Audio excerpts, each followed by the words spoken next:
Do you know someone in their 20s, maybe it's your child or your friend's child, that's lost? They can't find their purpose. They graduated high school, maybe they graduated college, and they're just stuck. And I think it's because they're seeing all this stuff of billionaires and millionaires online. And from where that person is and from where they are, there's this huge space between that. And they can't see how to get from where they are to where they want to be. And when I see this in someone, I ask them 3 questions. And I'm going to share those 3 questions with you. And then I'm going to tell you about a 20-year-old kid that I met who is literally someone that you can forward this video on so people can start to see how you find your path from no money to big money to life-changing money. 3 questions I ask are, number 1, are you an indoor cat or are you an outdoor cat? Number 2, heads or hands? And number 3, people or no people? And I do this as a rapid fire. It gets them to start thinking differently. They're almost excited, intrigued, and resistant all at the same time. But what these questions do is that they're actually a sliding scale. And when I say, do you want to be an indoor cat or you want to be an outdoor cat? Do you want to work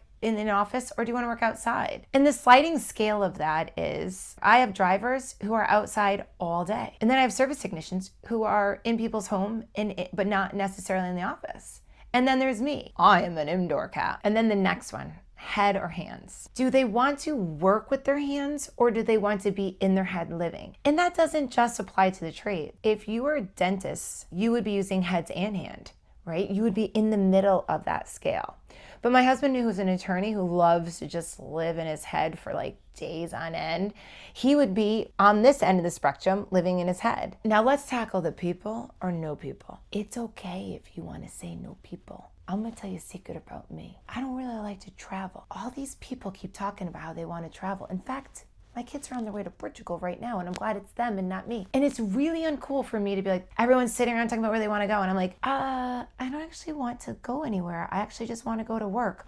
That's weird. And that makes me feel terrible. So I don't tell people. So I understand if you really don't want to say no people. It just means you want to pick those you want to be around. You know, if you work with the American public, you are like a sitting duck for everyone to come and talk to you. That might not be you. And you might want to pick a job that's hybrid. Sometimes you're with people and sometimes you're home. And we have these conversations with our kids like, what do you want to be? Do you want to be a doctor, a lawyer, a dentist, astronaut, movie star? But really we should say, what are your strengths? Know yourself and then apply them and then try to find a job that aligns with what brings you happiness.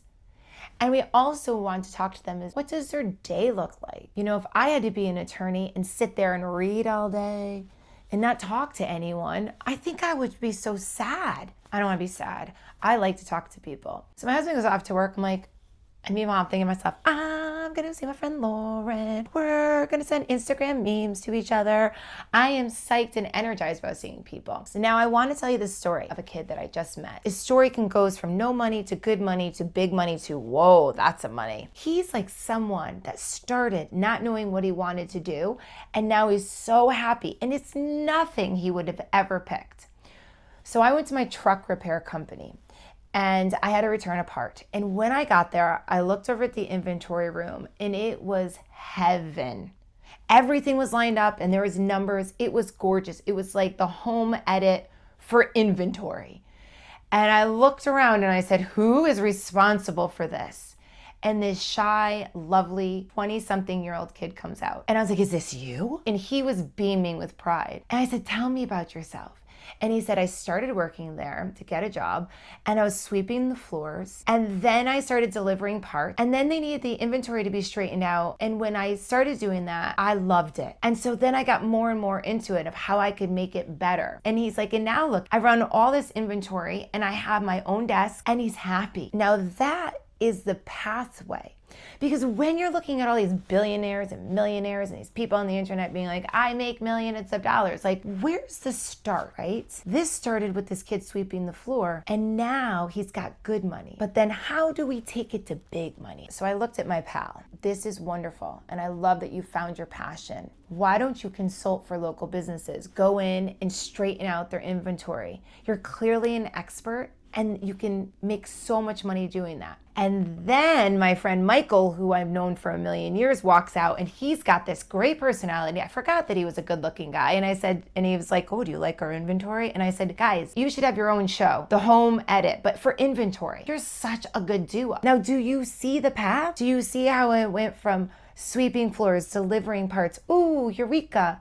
I found what I'm passionate about. That turns into good money. Then once you become an expert at something, then that you can take it into big money by consulting and putting yourself maybe on YouTube and teaching other people. And then life-changing money, you take it to a TV show with The Home Edit. Now my pal isn't ready for that. He's very happy. But I said to him, when you want to take it to the next level, you know where I work. Come find me. And I can see these paths so clearly because this was me. My father had an HVAC company. And when I moved home, I was this 20-something-year-old girl, and I was sad and depressed and hated it. It didn't look passionate. It didn't look creative. It didn't look interesting.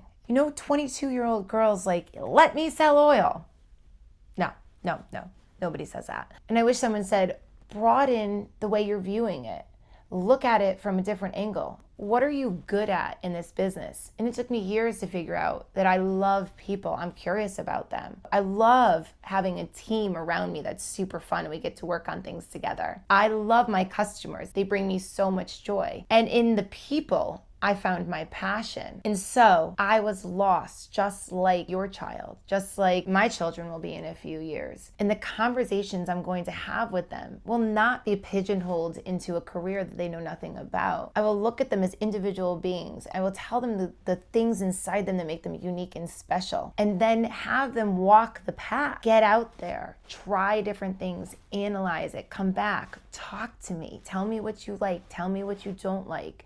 And then once they find their moment, their inventory, their eureka, their passion, then I'll be like, go for it. Go get that big money. And I purposely wanted to make this video for people to get out there. Ask young people this. Say, are you an indoor cat or are you an outdoor cat? Do you want to work with your head? Do you want to work with your hands? Do you like people or do you not like people? We are older and we have lived through things. Let's start talking to our youth that are coming up in a different way so they can be happy, productive people. Thank you so much for watching.